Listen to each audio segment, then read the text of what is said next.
I'm happy to talk to you today about tips for new gardeners. And what I would like to speak to you first about is current trends in gardening. Gardening has really taken off. It's no wonder because it's a wonderful pastime for young and old. It's a great way to get your kids involved in family life. Great way to unwind at the end of the day or weekends. And as long as you're fit, you can do this for a long time. And connecting with nature, I think, is a wonderful thing.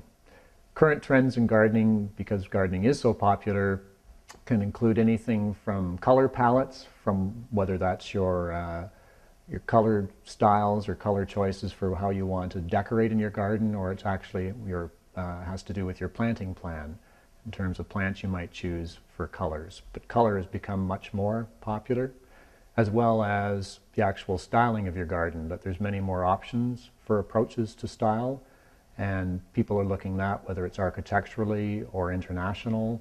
You can choose styles that maybe suit more of your lifestyle to make your garden feel more like home. And also, trend in gardening is living outdoors, which we'll talk more about in a future clip. Thank you.